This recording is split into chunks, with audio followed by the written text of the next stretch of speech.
DJ and PK, it's 97.5 The Zone. We're brought to you in part by Cafe Rio. Win lunch from The Zone and Cafe Rio on Taco Tuesday. Listen every Tuesday for your chance to win a $20 Cafe Rio gift card. Learn more about Taco Tuesday and the great deals available every week at CafeRio.com. So we had Barry Trammell on last hour, and he was talking about what it takes to get to the Big 12 title game. He doesn't believe anyone's going 9-0. He thinks there's rampant parity in the league. He thinks there might be an 8-1 team playing a 7-2 team in Arlington, the conference title game. But he also thinks it could be 7-2 versus 7-2. Could you have parity without it being rampant? Rampant parity. Doesn't it have to be by definition? No. But I think it does. I think it does. Really? I think it's a little redundant, but we'll go with that. Come on, you're on fire. You have a hot fire going on. I have a hot fire. Now rampant parity and hot fire. Yeah. I got a cold fire. So go ahead. Continue. So the Cougars, was the over-under for the Cougars, and maybe it just depends on where you're. It was either 4.5 or 5.5, and it may depend on where you were, which casino was providing the odds. But either way, losing record. Well, my cousin Louie told me it was 4.5. 4.5. Okay, We'll go with Louie then, cousin Louie. And I thought 6 or 7. I didn't see why they couldn't be a bowl team, given they had 5 wins last year and who was back, and Texas and Oklahoma are off the schedule. 6 or 7 always made sense. It's pretty clear now that they ought to be looking at 8 or 9. But you and I were talking the other day. Those last 3 games on their schedule are winnable. Agreed. So it's these next 4. Shouldn't they at least split them? Well, who do they got? Well, after the bye week, they play Arizona at home. That's a toss-up. And then Oklahoma State at home on a Friday. Then Potential toss-up. Right now, I think it's a toss-up. I'll have more information when we get there. Then they go to UCF. And then after a bye week, they go to Utah. Tough. Can they go 2-2 over those 4 games? Yeah. Can they go 0-4? Yes. Can they go 4-0? Probably not. Can they go 1-3? Yes. So the only thing I would rule out is you're only ruling out 4-0. Yeah. We're gonna rule out them going 4-0, but you're not going to rule out them going 0-4. Correct. So the parity isn't rampant. Well, you're talking about conference. Now you're talking about an individual team. Well, we're talking about 4 teams in a row. I'm talking about BYU beating those teams. That's all I'm talking about. I'm not talking about Colorado or Kansas State. But BYU beating any one of those 4. It seems to me we shouldn't let them off the hook. Can they beat any one of those 4? Yes. They should. Not only could, they should. They should win 4? No. They should win one of the 4. Oh, one of the 4. Oh, okay. They should. No, I'm willing. Yeah, I thought 100%. where you were going, and you crossed me up, is that you were going to rule out 4-0 and 0-4, which I would sign off on. That is rampant parity. Why would you rule that out? If you can go 0-4, that's the definition of rampant parity. Back that up. I don't think you thought that through. But being the guy that I am, I forgive you. Rampant parity is them going 2-2. Or 1-3. Yeah, but that's everybody. These other teams are good. The point you're making is the depth of the conference. Mm-hmm. They don't have an Alabama at the top, but man, they go 8, 9, 10 deep. And so you just named teams that would fit in that category, which means if they're in that category and they got parity, then they've got a chance to win.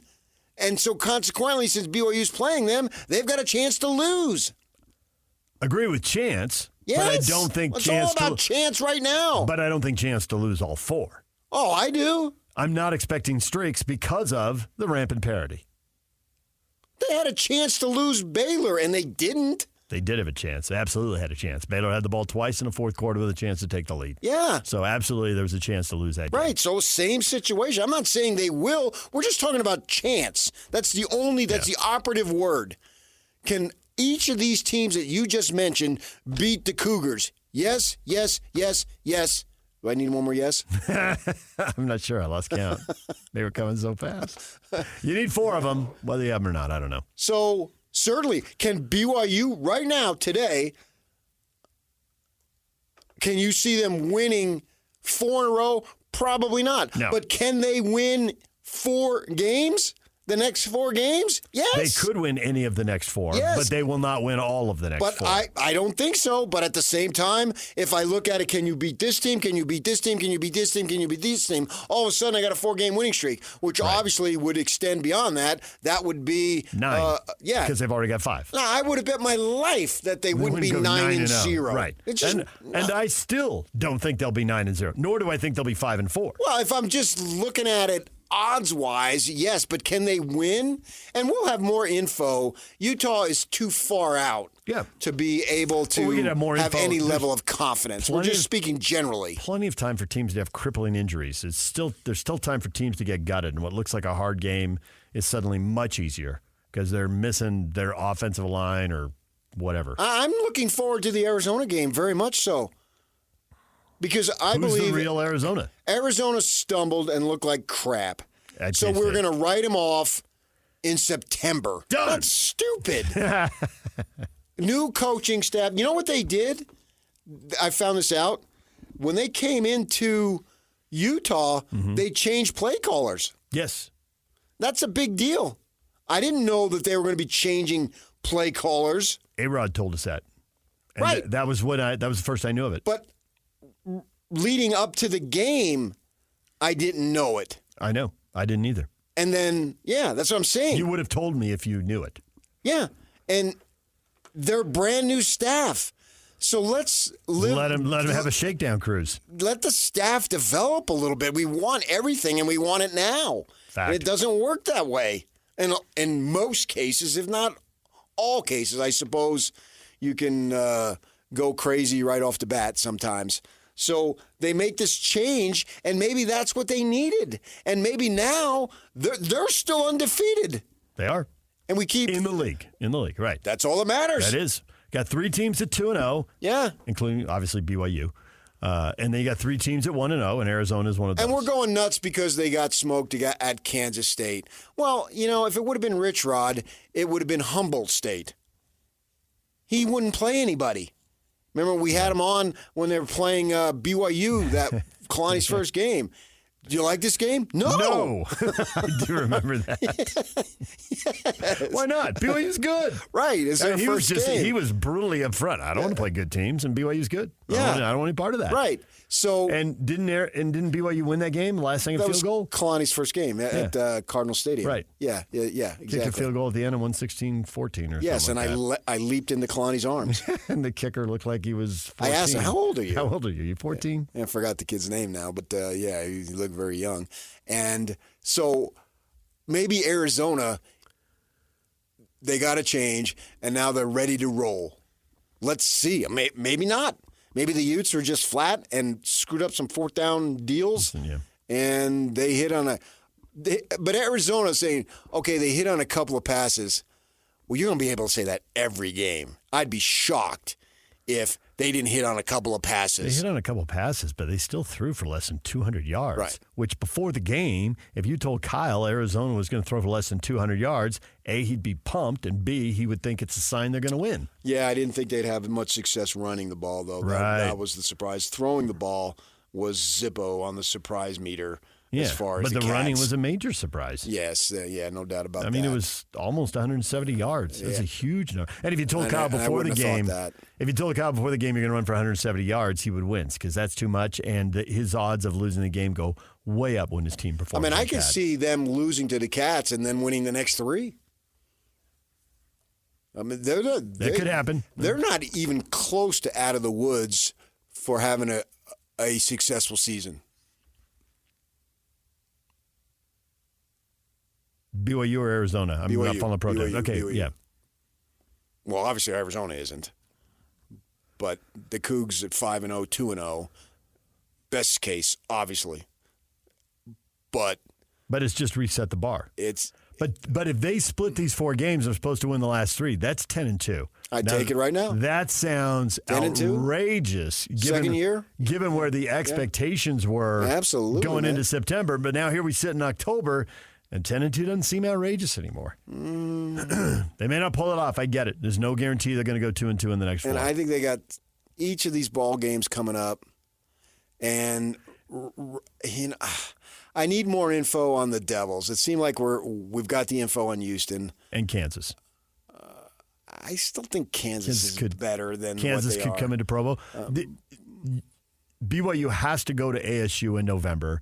ASU, young team, developing. We'll know How more. much better can they get? We'll know more at that point. Right. I'm not sure. We can look now and say they should go 3-0, but in the end, they could go 2-1 in that group, and it could be reasonable. Right now, I would say 3-0 because I think the Devils, they got 3 wins, which is equal to the total of the last 2 seasons that they had. So celebrate it. But then you look at the competition. Not great. Weaker, weakest.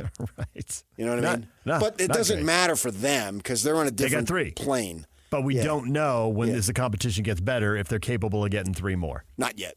No. I don't know about so that. if BYU only wins 1 of the next 4, and then they win 2 of the last 3, that's an 8-4 season. Decent. A little bit of a disappointment. I guess I'd have to see the complexion of the games. You would. A 45-10 the complexion is of the different games than and a 28-27. Right. And when you get to that UCF game, if they're missing their entire D-line and their quarterback and blah, blah, blah, the game starts looking a lot easier. Obviously. You are the king of it depends on when you play a team. And I think I guess we probably never really thought of it and realized it, but you've pounded it so much. I think like that now, and I think a lot of people do. So, okay, on paper right now at UCF on October 26th looks hard. But let's see when we get there. Yeah. And conversely, UCF could be totally healthy, and BYU could have had a bunch of injuries. Right. Yeah, in the 2 games leading up. Yeah. But right now, the way they're playing, I'd be stunned if they went out and lost 4 in a row. I can buy that. We knew last year at 5-2. This defense is legit. I was listening to. Go ahead, make your point. Last year when they were 5-2, we knew the schedule was really hard, and we knew there weren't very many wins out there. I mean, they had Texas, Oklahoma, and Oklahoma State, the top 3 teams in the league. It turns out they had the top 5 teams in the league. I don't think we knew that, but we knew of the top 3 teams in the league. There's probably only 1 or 2 wins left on the schedule with 5 to go. Yeah. So they lost all 5. Yeah. I'd really be surprised if they lost 4 in a row. Me too. I was driving in this morning, listening to the college football station, and they had the Kansas State coach on. He's going to be jacked. They have a bye this week. He's excited because he gets to go see his son, who plays NAIA football. He's a safety. So let's look for a Kleinman being a head coach in about 10, 15 years. That makes sense. Son of a coach, good enough to play, but not good enough to play at a high level. That really is the recipe. That's a sweet spot for a good coach. Yeah. He'll be able to get a job and get his foot in the door. Oh, yeah, for sure. I'm looking at you Dreiling up there in Logan. Yeah. Same situation, yeah. So he was talking about BYU's defense. He called them salty. Mm-hmm. And so this defense, unless they have a slew of injuries, is legit. And with that in mind, that's the reason why, if I'm looking for one thing, if you have a 4-game stretch and you're looking to go minimum 2-2, tell me how good your defense is. Because I think that's the most important aspect. Now, if you want to go 4-0, tell me how good your football team is. Tell me how good your offense is. But if you just want to go 2-2, which is the barometer, the measurement that you set, tell me how good your defense is. And that means that they have an excellent defense. This is a proven defense. They've got some guys there. And Jay Hill and Guilford and everybody else, they know what they're doing there. And Papinga. And so with that in mind, I think, yes, they can go certainly 2-2. I would maybe even argue that's the minimum that they would go with that D. The offense, they got to show some more. Got to show some consistency. You look great early against Baylor. Now you got to do it some more. And if that offense catches up to the level of the defense, you see that door right there? Uh-huh. I'm getting Catherine to bar it. You know Catherine as Katie. Right. If that offense is commensurate with the defense, Katie, bar the door. Yeah, it's the possibilities. I freaking get that. Kalani will be head coach in the NFL next year. Nice. Andy Reid is out. He's got to retire at some point. He's like 66 years old, right? Obviously, right? After the three-peat. You don't want to go for the quad. Well, go out on top. Well, he's making an absolute mint as well. He's making $10 million plus, I believe, now. I know where his house is in Southern California. I was showed his house. You going to go knock on his door? I am not. Security at the street. Thank you for coming. But it's really, really close to the water. I would imagine so. Yes. I don't know if that's his full-time house, but I think it is. That's what I was told. So if that's the case, if that offense can click to the level of the defense, they got something. But they should be able to go 2-2, and then we'll see. If you get so, what would that put them? 7-2. They'd be 5-2. If they go 2-2, they'd be 7-2. With Kansas, ASU, and Houston down the stretch. So BYU fans, you coming out of the Utah game 7-2, 5-2. I bet you Utah or BYU fans say no. I will not take that. I'll roll the dice. Go big or go home. Mm-hmm. It'd be 7-2 and 4-2, by the way. But yes, Yeah, I got it. I was just looking overall. With three games to go to get to 10-2 and 7-2. And then theoretically, the schedule drops off. Theoretically, it does. Right now, at Kansas that point, Kansas is 1-4, and you're getting them in Provo. ASU is 3-1 on the road, but BYU's better than all three teams ASU's beaten. And that's a winnable game, even if ASU is got 6 wins. That's a winnable game. And then home to Houston, who's 1-4. You'll know that game, they believe they win. When do they have the senior presentation? Before the game or after the game? Yeah. When there's doubt, do it before the game. No point in doing it after the game when everybody left in the middle of the fourth quarter. Right. And the players are all depressed and the moms are crying. No, It's just a total downer. Unless it's an 8:30 game. Then it's midnight and everybody's left the stadium. Yeah. And if it's a late game, you do it earlier. But if it's anything earlier than that, they'll do it after the game. If they get the 2:00 game, if they have to win, what if they go into that game winning, knowing it gets them to the Big 12 title game? And some of the games were on Friday, right? So there's fewer games to choose from. They need a Saturday 2:00 game for Big Fox. Plausible. If with a win over Utah in their back pocket, yeah. I don't know if they've won that game or not, but as long as they're playing to go to the conference title game, or maybe they have to win and then it depends what happens in a later game at 5:00. I'd have to dope out the schedule and see who's playing when and all that stuff. But yeah, that would be a great opportunity. Then they could because they'd be ranked, ranked, right? Especially if they had beaten the Utes. So they're ranked. They're playing Houston. They can have the thing at 6:00 after the game. Yeah. That's what I was getting at. That would be okay. We can do it post game here. Yeah, surely if they're anything we think they are, they'll beat Houston, right? Yes. And for that matter, I think they'll beat ASU. And that gets them to 7. And then these other games, what do you do? These next 4, do you go 2-2, 1-3, 3-1? I really don't think they're going to go 0-4 or 4-0. I think there's a ton of parity in the league. You never bet on undefeated. I wouldn't even bet on undefeated in these next 4 games. Somebody's going to get them. I'd also be surprised if they completely fell apart and got swept. On both occasions, yeah. I would take 3-1 if the next 4 3-1. Man, that would be awesome. Because at that point, you'd be thinking, okay, we win these next 3 games, we're 11-1, and we're going to the conference title game. Amen. And you're highly ranked and setting yourself up for a playoff. 3-1 would be huge. Yeah, but back up the truck, or Kalani walks. You may have to back up the truck for Jay Hill. Oh, yes. More plausible because as defensive coordinator, there'd be more jobs that'd be appealing. Yeah, if he does that, what more would Jay Hill have to prove in order to be a head coach? I would say approximately nothing. No, we're already on board with nothing. So, but I guess I'm talking about to the powers that be out there. be distant, who are further away. Right. I mean, you have the Weber State stuff on his record, and now defensive coordinator in a Power 4 conference. And in his second year, when he said, "Give me another year, we'll be better," boom, he calls his shot, and they are, and they were. DJ PK, it's 97.5 The Zone. Everything you missed in this show, next. Accessing. This is Hans Olsen and Scotty G. Joining us now, Ian Fitzsimmons. Dan's, Crazy Wings, George's. Did you hit it? I didn't get to hit it, man. We ended up at the Brazos Grill. I got their chicken fried steak, but they did have these thing called the armadillo balls at the Brazos River that was really good, but it's not the crazy wing. Can you go ahead and just lift hands saying they did have these things called armadillo balls, which were really good? I feel like Chevy Chase in the movie Funny Farm. You polish off that plate and you break the record. Stand back, everybody. The record falls tonight. Now, there's a man who knows when he's got something good in his mouth. On that mic drop, bam, done. Catch Hanson Scotty weekdays from noon to 3 on 97.5, the KSL Sports Zone. DJ and PK, it is time to catch you up to date on everything we have been talking about in this show.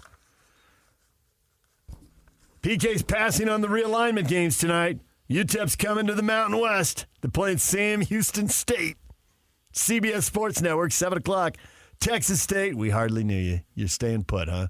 All right, you're playing Troy at 5 o'clock on ESPNU. But this all pales.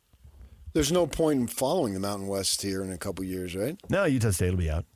They won't have any local connection. Nope. Not unless you want to follow, Wyoming and New Mexico for old time's sake. Say Bronco Mendenhall. I was going to say if somebody gets a job that we know. That's it, though, yeah. Brett McMurphy this morning saying that Hawaii is in negotiations to join as a full member of the Mountain West. Yeah, why wouldn't they? Which would give them the 8 that they need if they pull that off. That was always the most logical thing. Yep. They were already have a connection there to a degree, and you got to come over to the mainland anyway for the other sports. So what's the difference? Yeah. Well, I think they liked with the other thing. They were playing at Big West, and they were just flying to L.A. as opposed to going Laramie, Albuquerque. Correct. A little less expensive, but they need a team, and there's a short list of teams that look like they want to make the jump, and if Hawaii will, then there you go. Right. We're running out of schools in this part of the country. Yeah, I was thinking SLCC had a shot. Come on, Bruins. Bring on the Bruins. Make the leap. I'm surprised they don't play football. I have wondered that myself. Them and Snow could have a nice little rivalry. Yeah. A town this size, city this size, does not have a junior college football, does not have an Division II, NAIA, any of that stuff. You go back east and they're all over the place. San Diego, I think, which is roughly the same size as Utah, I think they have either 4 or 5 JC football teams there. But at the same time, they did away with it in Arizona and Phoenix. Yeah. Aren't they still around in some form, though? They created like a alternative league, the community colleges down there in Arizona. If they have, I hadn't heard anything about it. And I knew kids and coaches and everything when I was there. And to not have it absolutely sucks. You will be passing on the football games tonight because you will be watching Game 3, Mets Brewers. Yeah, it's Game 7. Somebody goes home, and somebody goes on to Philadelphia to play the Phillies on the weekend. Right. Yeah. Drama. That's on 5 o'clock on ESPN. Yeah. Detroit, who finished the season hot, knocked out the Astros in 2 games, beat them 5-2. Astros had been in the ALCS 7 years in a row, but they're done. Great run, though. Detroit gets Cleveland. Oh, outstanding run. 7 straight league championship series. But you go on a 2-game basis, man. Pitcher gets hot, hitter gets hot. Happen, right? You put a piece of lumber in a man's hand, you know what he is? A lumberjack. No, he's dangerous. Oh. Text my wife. Detroit. Put a piece of lumber in a man's hand, she'll respond. He's dangerous. I've taught her that. Okay. The Royals knocked the Orioles out. That was your textbook pitching and defense there. 1-0 and 2-1. For sure, yeah. Both day games, and now Baltimore's done. It's a blow, man. You play all these games. Yeah. All this, and it's over, and you just like, oh my gosh, we gotta wait. We gotta wait till the freaking winter. We gotta wait 5 months. It seems like 45 years before you can get back out there. But the spring will come, and the rebirth will be there. There it is. You just have to wait it They're out. building off a 91-win season. There'll be all sorts of optimism around the Orioles. And the Padres knocked out the Braves, and now they get the Dodgers, and you are quite sure the Padres are going to beat the Dodgers. I am. You don't even view that as a toss-up. I think they're the hottest Padres team in hot baseball. And the Dodgers pitching staff in disarray. Is that the combo? Sure, yeah. The Padres have everything you need to win it all. I think we will see a Philly Padre team, and that'll be the two best teams. And I think the winner of that will win it all. There it is. Those are the two. Well, I hope you're right, and so does everybody in San Diego. They are really looking forward to the Dodgers. You know, I don't root against be. the Padres, but certainly if they played the Phils, I'd root against them. Aha. It'd be more, I wouldn't be rooting against them. It'd be more You're for the more Phils. rooting for the Phils. Yeah. Team of your childhood. But, see what happens there. Dodgers had the best regular season record, 98 wins, but we know that doesn't always matter. No, you had two wild card teams last year go to the World Series. 3 out of 5 now. What happens? We'll find out. Starts this weekend. Utah Hockey Club wrapped up the preseason, lost to the Ducks 5-2, wrapped up the road portion of the preseason. They're going to play at the Maverick Center Saturday against Colorado. And the 8th, Tuesday, is the opener. Well, that's good. Play at the Maverick Center. Let the people at the West Side experience some hockey. There you go. I assume there's something going on at the Delta I assume they Center, had right? something contracted for the building before before everything went down with the hockey. Right. Yacht, you check the concert dates? You and the missus have tickets? Take a look. Oh, it's the UCF thing. UFC. Yeah. What did it say? UCF. UCF. You're still in the Big 12. Go Knights. go Knights. UFC. Yeah, that's what it is. UFC Duh. 307's taking over That's the a building. big deal. Yeah. So There you go. They've been advertising that all over the place nationally. So hockey goes to the Maverick Center, Yeah. where they played the Olympic gold medal game. Get a little taste of that. By the way, did you guys know that Canada, who won that gold medal, their signatures, they signed a wall in that building that's still there? Yes, I had heard that, yes. Earlier in the show, we had on Patrick Manning, managing partner of the Black Desert Resort. The Sanderson Farms Championship is underway in Jackson, Mississippi. Zach Blair, Patrick Fishburne are in the field. And then the tour will leave Mississippi and come to Utah. Black Desert is hosting Pro-Am Wednesday, tournament Thursday through Sunday next week. So we are, as we sit here now, a week away from that baby teeing off. I know, wow. First time in 60-plus years. We've never had the NHL. We haven't had the PGA Tour in more than 60 years, and we're getting them both in the same week. That's unbelievable. Look at us stepping up to the big time. For sure, yeah. That is, yeah, absolutely. I agree. If you missed that interview with Patrick Manning and you're into golf and you're thinking about going there, Friday and Saturday already sold out. He thinks Sunday will sell out either later today or tomorrow, and that leaves tickets for the Pro-Am Wednesday and the opening round on Thursday as your best bets to get on the course. Come out to the see. Pro-Am Wednesday and see me play. You're not playing. You're playing right now. You're playing about playing. You'll be there on Wednesday. I won't be there till Thursday, but we'll both be down there for that.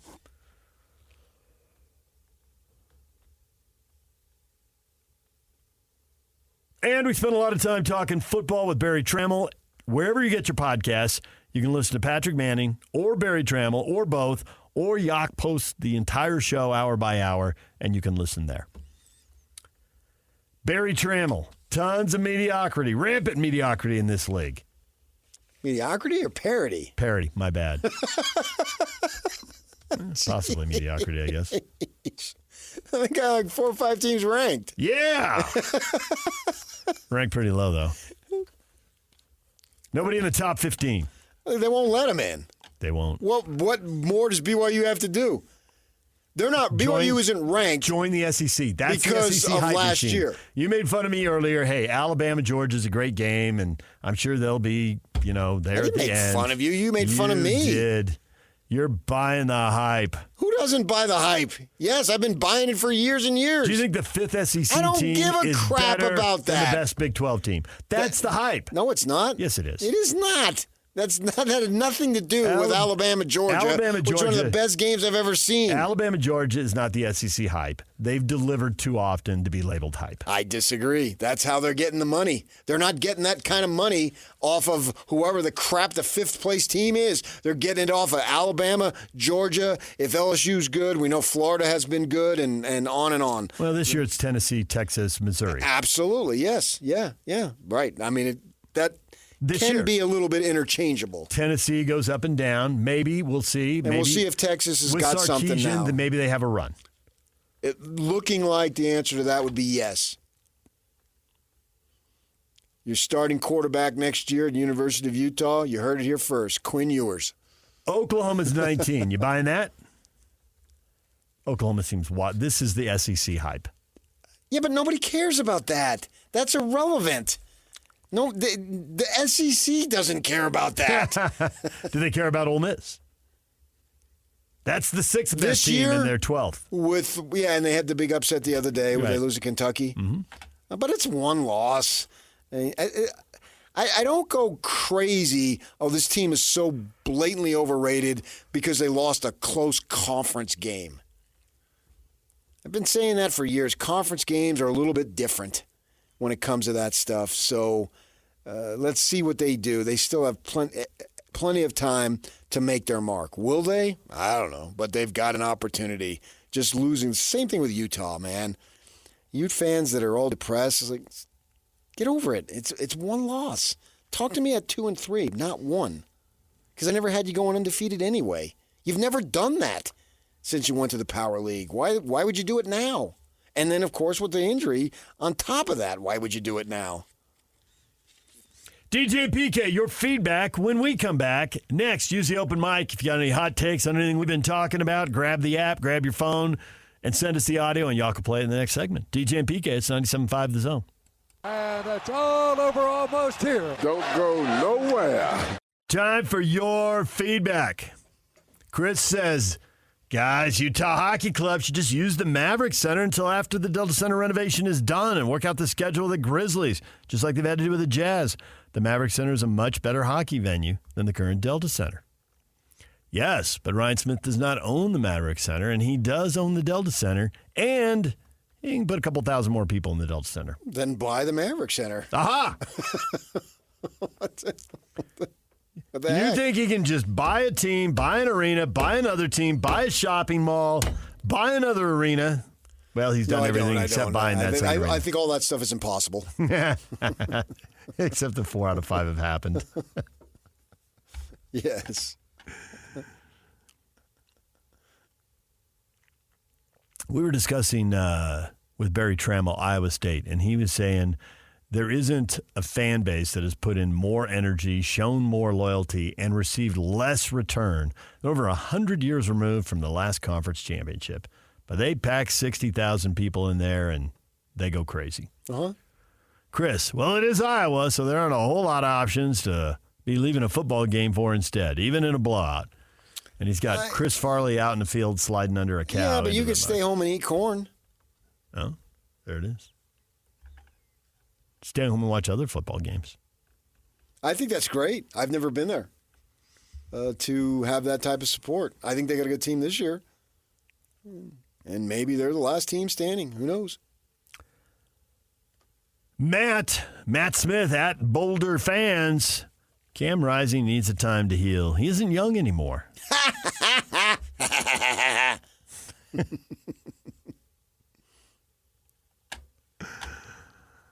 We'll leave you that little bit of comedy. As for the question of the morning, Cam Rising was spotted at an event with what appears to be a splint on his hand, the injured right hand. Is it time for him to start playing? Yes. And by yes, you mean obviously the next game. Well, after the bye week, right now. Yeah, he can play Saturday if he wants, but Marvin he'll be there. Marvin, he'll be drawing Social Security before he leaves Utah. Well, let's see. Comedy? He does have 36 years to go? Dustin says, if I was a Utah fan, which I am, I'd start moving on mentally because he's just not reliable. Yeah, but he's one of the best quarterbacks in football. He gave you 2 championships, man. You just cast him aside like that? What about all that he's meant? He's been here so long. He had a crew cut when he first got here. Jay is not a doctor, but he plays one on the radio. He's actually an occupational therapist. Well, that's close to a doctor. And UCAT supervisor at Utah Center for Assistive Technology. Wow, Lottie freaking da. Right? That's better than a doctor. And if you think that's la-di-da, wait until you hear what he says here. All right. Since there's no surgery, it looks like fractures of third and fourth intermediate phalanges. At first, I thought it might be extensor hood tendon damage, but those splints are not for that. I might not be able to rule out dislocation of the intermediate and distal phalangeal joint. Either way, he's not going to have any grip strength or dexterous pressure with his fingertips for quite a while. Learn to slide, my dude. You are tough, but not invincible. You know, I've always been attracted to women who had phalangeal joints.